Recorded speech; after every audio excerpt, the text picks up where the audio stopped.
The exercise today is a CAWT sponsored exercise between the Northern Ireland Ambulance Service and the National Ambulance Service in the Republic, and the exercise is facilitated by the Territorial Army with the assistance of the Royal Air Force and the Irish Air Corps, who have supplied aircraft for the exercise. The purpose is to explore the potential of both services to work together at mass casualty incidents.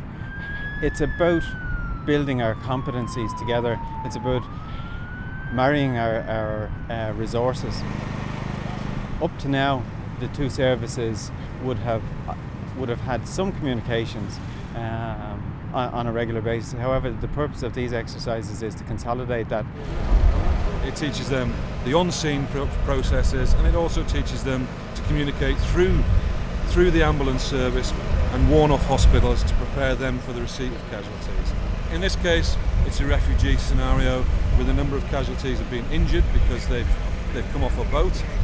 They've also carrying hemorrhagic fever, and it tests them in the decontamination of fevers or any sort of contagion.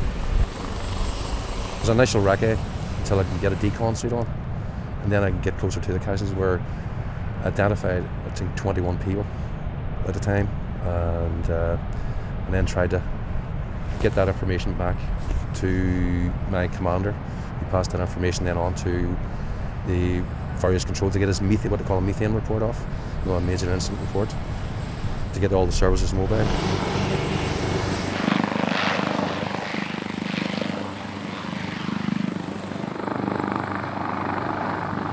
It's primarily around the two ambulance services testing their capacity, being supported by a number of other agencies such as the military from both sides of the border, and ultimately bringing casualties to the door of the A&Es in both Cavan General and Craigavon area hospitals.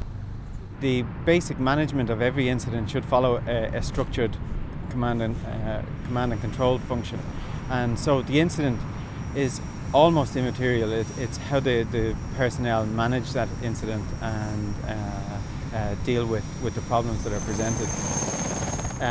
So with the world getting smaller, the potential for something like this to happen increases, and we need to be prepared to deal with all of the eventualities rather than saying, well, it probably won't happen.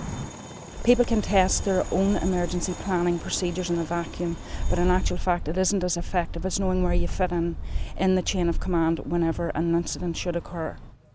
Now, as for this year, you don't know what's between world events and stuff and natural disasters. You just don't know what's going to happen, but it was good to do this because it's nice to make all the mistakes here.